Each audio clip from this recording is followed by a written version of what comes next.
Buenas tardes, profesores.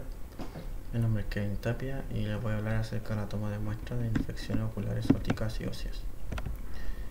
A modo de introducción, las infecciones oculares podemos decir que son uno de los problemas de la oftalmología más frecuentes hoy en día. Generan una alta morbilidad y un alto espectro, que van desde infecciones asintomáticas, leves asintomáticas, hasta incluso infecciones que pueden provocar ceguera y requieren intervención inmediata. Además, existe una amplia variedad de microorganismos, incluyendo partes de la microbiota, que pueden desencadenar infecciones. También podemos encontrar virus, hongos, parásitos y bacterias. Aquí en la imagen podemos ver el tipo de exudado dependiendo del microorganismo que afecte el ojo. Y bueno, la toma de muestra ocular resulta bastante complejo debido a la anatomía estructural del ojo, ya que no constituye una vía de fácil acceso, y recoger una muestra sin contaminar con la microbiota del ojo resulta bastante complejo. Además, debemos añadirle que el volumen de la muestra casi siempre es muy escaso. Cabe destacar que para que exista una buena pesquisa de la infección que necesitamos evidenciar, es necesaria una buena comunicación entre el clínico y el tecnólogo para poder realizar un buen diagnóstico y posteriormente un buen tratamiento. Y a modo debemos considerar que las muestras deben tomarse antes de un tratamiento antimicrobiano, que se recomienda que la muestra la tome un oftalmólogo, que se especifique cuando se toma la muestra de un paciente con una afectación unilateral. Sin embargo, debe tomarse en ambos ojos y se debe evitar el uso de túrulas de algodón. A modo general, podemos dividir la toma de muestra ocular en dos grandes grupos.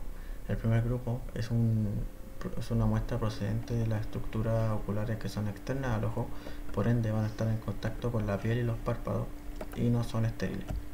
Por otro lado, tenemos las muestras procedentes de las estructuras internas del ojo, tanto las córneas, y este tipo de muestra sí es de carácter estéril.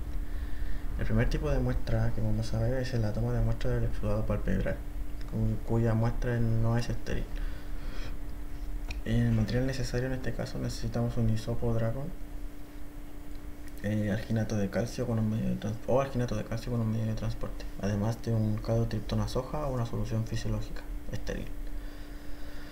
El procedimiento es que con el hisopo previamente humedecido debemos frotarlo a lo largo del margen superior e inferior del párpado con el ojo cerrado en ambos ojos. Tal como se ve en la imagen, el paciente debe tener los ojos cerrados para poder realizar la toma de muestra. La toma de muestra del aparato lagrimal es un procedimiento no invasivo, que también el tipo de muestra no es estéril, en el cual necesitamos una jeringa, una torunda de Dracon o alginato de calcio y el medio de transporte Stuart. El procedimiento es bastante sencillo, en el cual el exudado del saco lagrimal se va a obtener por presión, frotándola con la torunda de Dracon o con el alginato de calcio por la conjuntiva tarsal inferior y el fornix en ambos ojos, para así drenar la secreción purulenta, que se va a recoger posteriormente mediante una punción y aspiración con la jeringa. En el caso que el volumen exudado sea poco, se va a recoger esta muestra con un hisopo de Dracon o alginato de calcio. O si es un absceso, también se puede obtener mediante una aspiración por una punción con una aguja. La toma de muestra del exudado y raspado conjuntival también es un tipo de muestra no estéril, en el cual necesitamos una torunda Dracon o de alginato de calcio con un medio de transporte, además de una solución fisiológica estéril o el caldotriptona soja. Bueno, el procedimiento es en el cual debemos frotar una torunda por la conjuntiva tarsal inferior y el fornix, recogiendo las secreciones. Si la mucosa está seca, debemos humedecer la torunda con solución fisiológica estéril o el caldotriptona soja, para que así sea más cómodo para el paciente. Es muy importante que se evite el contacto con el borde del párpado para no contaminar la muestra con parte de la microbiota externa del ojo. Posterior a esto, se debe especificar a qué ojo se encuentra la alteración. Sin embargo, se debe tomar en ambos ojos para así poder comparar el crecimiento bacteriano o microbiano. En caso de solicitar el estudio microbiológico se deben tomar dos muestras, una que se va a conservar para poder realizar el cultivo y otra que se va a utilizar para realizar el examen microscópico. Aquí en la imagen podemos evidenciar cómo se debe frotar la torunda por la conjuntiva, obviamente evitando el contacto con la microbiota externa del ojo. La toma de muestra del raspado corneal es un tipo de procedimiento bastante invasivo en el cual se requiere equipamiento y personal altamente calificado para realizarlo. Se necesita una lámpara de hendidura o un microscopio quirúrgico. Se va a necesitar anestésico tópico debido al dolor que puede provocarle al paciente, una torunda de alginato de calcio o de nylon, un medio de transporte, una hoja de bisturí número 15 o una aguja estéril y un agar chocolate o un agar no nutritivo. Cabe destacar que en este tipo de toma de muestra no existe una recomendación estándar sobre cómo realizar el procedimiento.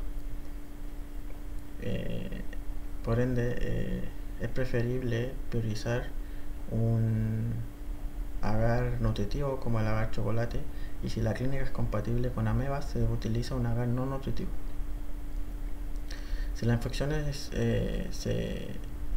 por algún virus, se va a tener que tomar un tipo de muestra diferente, separada y apropiada. También se puede emplear un medio de transporte Hamis sin carbón para las bacterias y los hongos.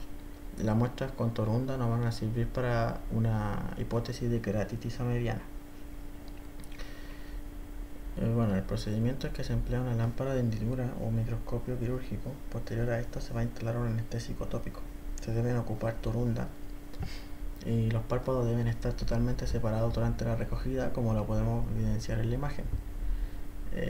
Cabe destacar que es un procedimiento bastante incómodo para el paciente.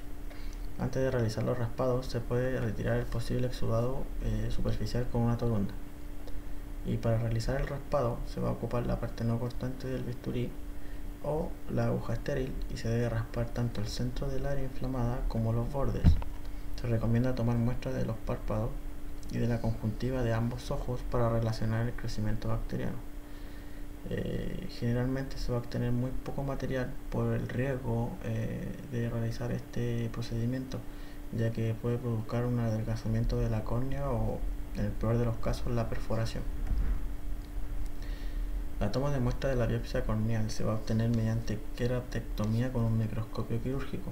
Va a ser indicada si solamente la infección no responde a los tratamientos, no hay un resultado del raspado o la sospecha de queratitis continua.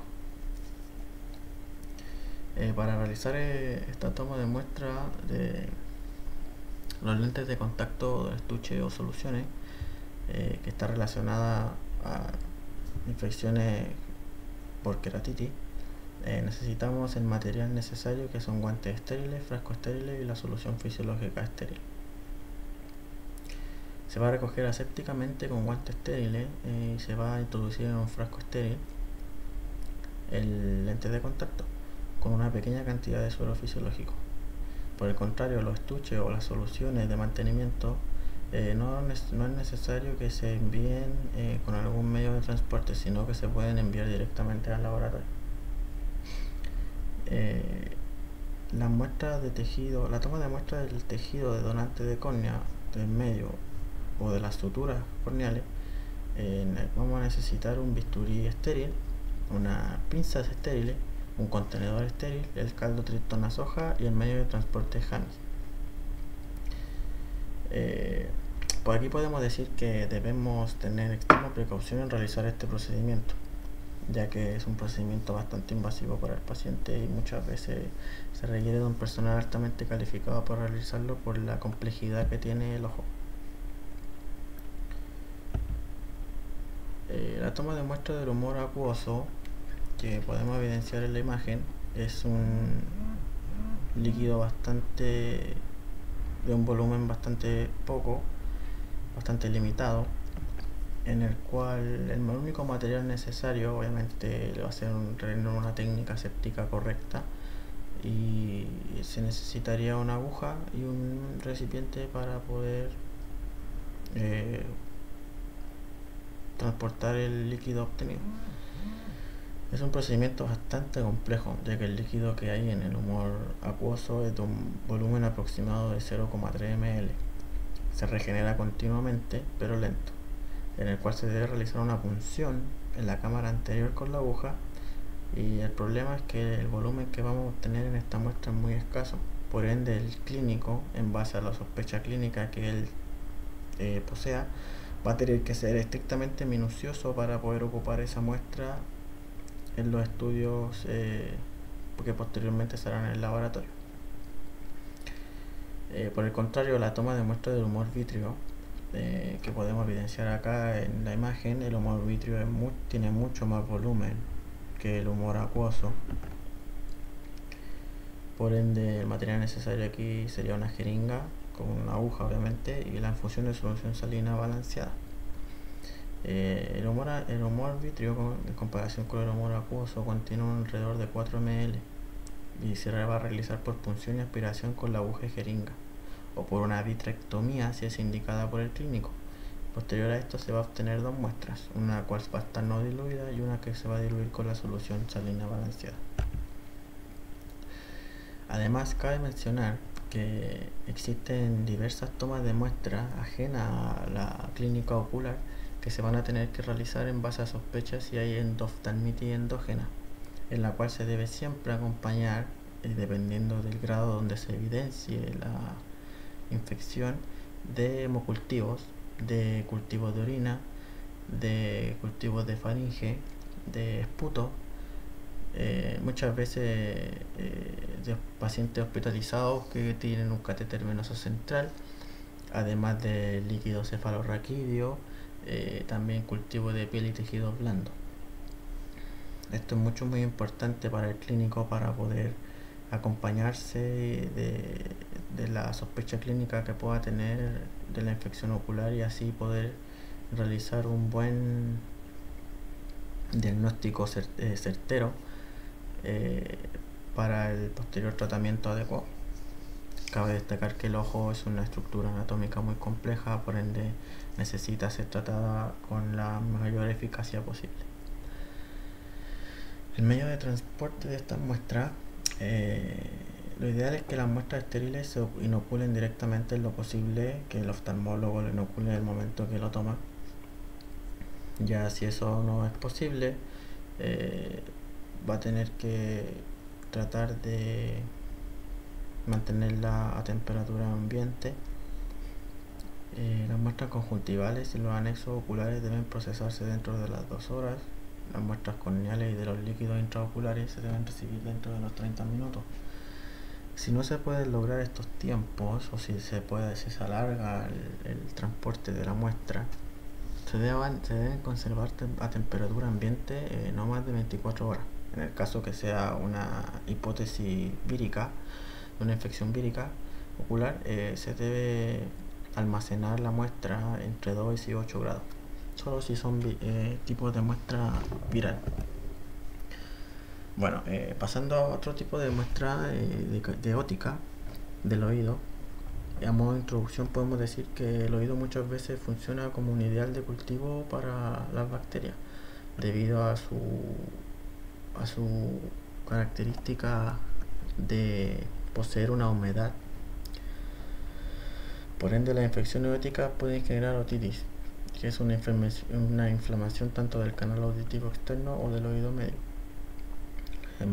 Suelen tener una mayor prevalencia en los niños más que en los adultos. Algunas veces son asintomáticas y tienen un mejor pronóstico que las infecciones oculares, ya que muchas veces son autolimitadas y no se necesitan grandes tratamientos antimicrobianos para combatirlo. También se puede tener una etiología fúngica o viral, pero en una menor proporción. Mayormente se correlaciona con infecciones bacterianas.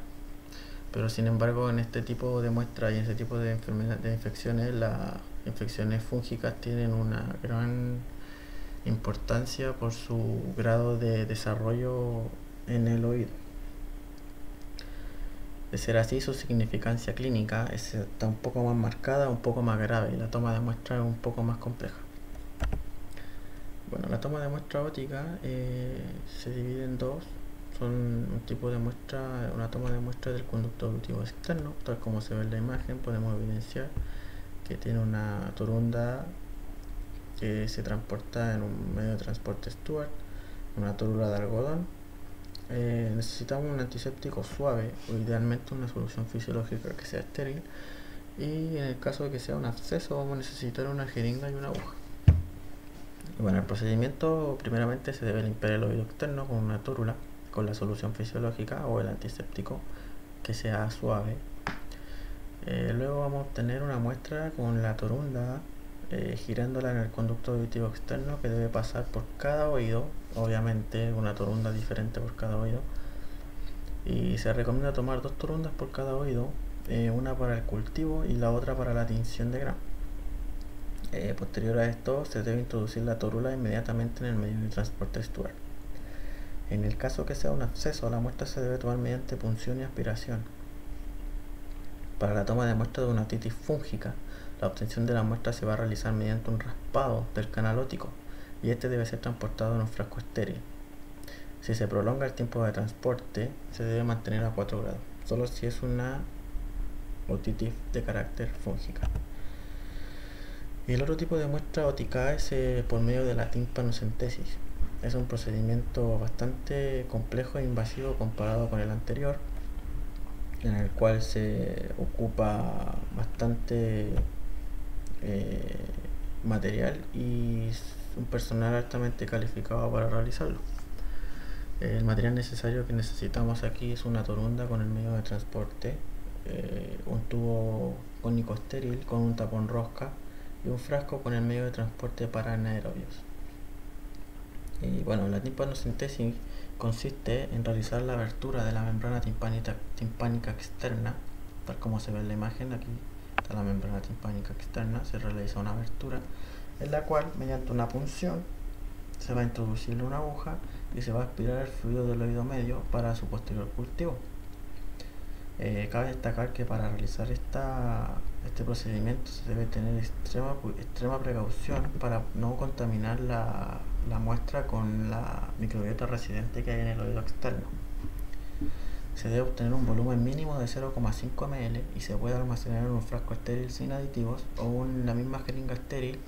Obviamente se debe procurar sacarle el oxígeno que pueda tener la jeringa y con una tapa de plástico estéril. Idealmente que sea de plástico, no debe ser de goma, y se debe transportar de inmediato previo a los 15 minutos a temperatura ambiente al laboratorio. Bueno, pasando al último tipo de toma de muestra, la toma de muestra ósea.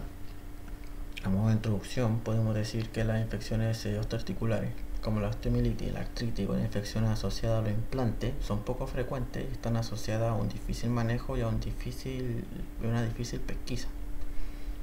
Hoy en día la forma más eficaz de realizar esta pesquisa de las infecciones óseas es mediante su aislamiento en cultivo. Además que tiene variadas complicaciones que se deben abordar con un equipo multidisciplinario para llegar a un buen diagnóstico y tratamiento. Son infecciones bastante complicadas, muchas veces tienen una alta gravedad y se debe realizar la pesquisa mediante un aislamiento en cultivo, ya que un tratamiento exitoso se va a asociar siempre a un diagnóstico microbiológico rápido y preciso, y va a permitir disminuir las complicaciones en los tiempos de espera que puedan surgir a medida que avanza la infección. Esta puede tener etiología bacteriana, fúngica o viral. Y aquí, como podemos evidenciar en la imagen, podemos ver que el exudado que se ve como purulento, la pus que sale aquí, está invadiendo parte del hueso. Entonces esto puede generar varias complicaciones dependiendo del lugar donde se encuentre la infección en el hueso.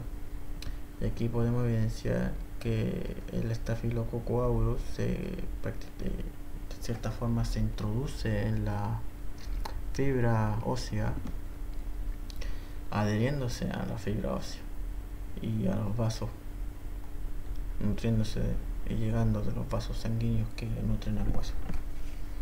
Es bastante complejo.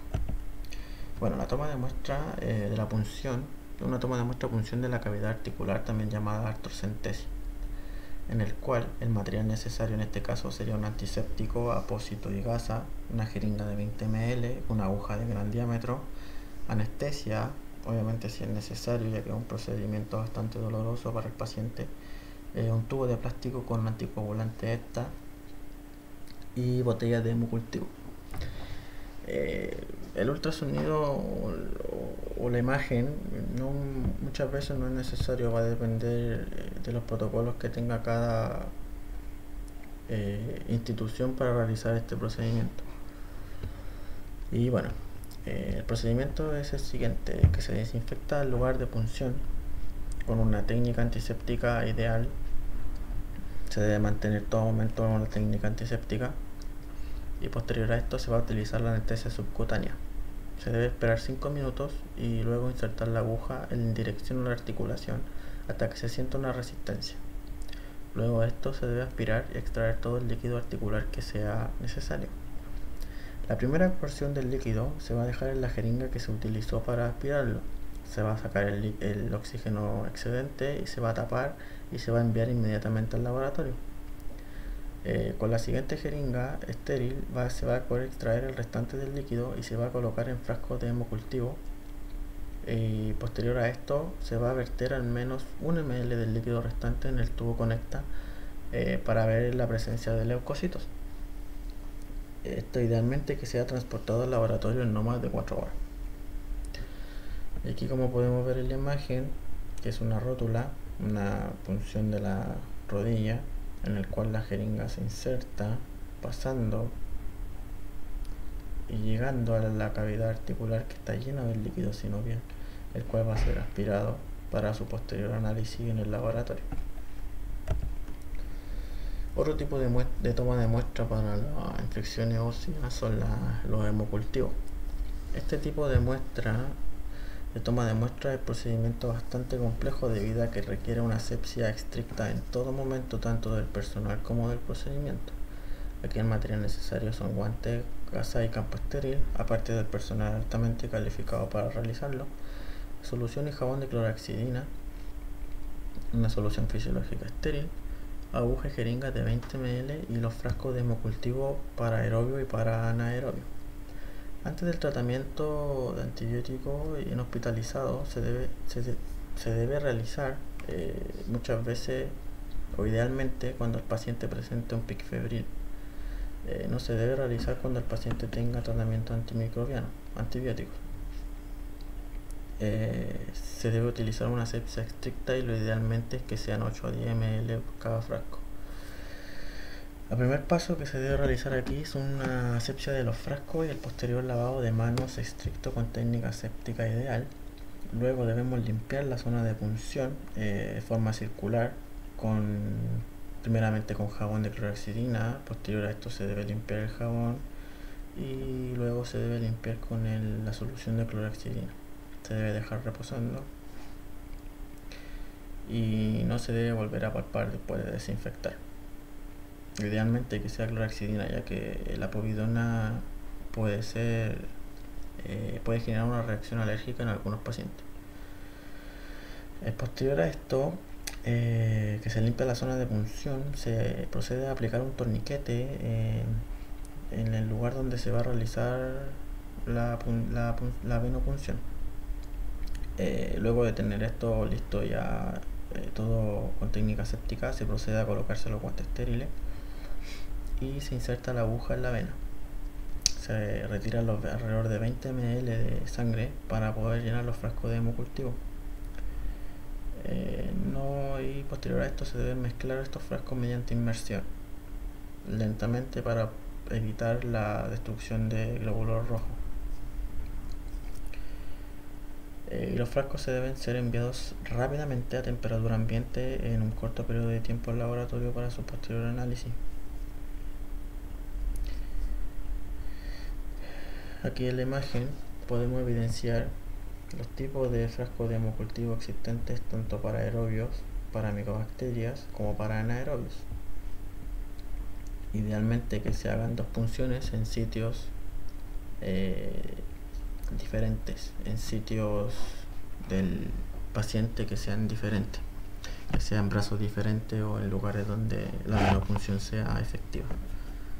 Es muy importante, cabe destacar que la rotulación de los frascos debe ser del nombre del paciente, de la vía o el número de la vía de extracción, y siempre se debe tener un estricto cuidado con no cubrir los tapones y no cubrir el código de barra. Siempre se debe dejar libre el código de barra. Pasando a otro tipo de función de acceso cerrado, en este tipo de toma de muestra necesitamos una jeringa, una aguja, una solución antiséptica, gasas y un frasco estéril. El procedimiento es que luego de desinfectar la piel con la técnica séptica correcta, se limpia la zona con clorhexidina de forma concéntrica, comenzando por el centro hacia afuera. Se debe dejar secar por al menos 1 minuto y se debe realizar una punción del absceso existente con la jeringa. Se debe aspirar todo el exudado de la parte profunda.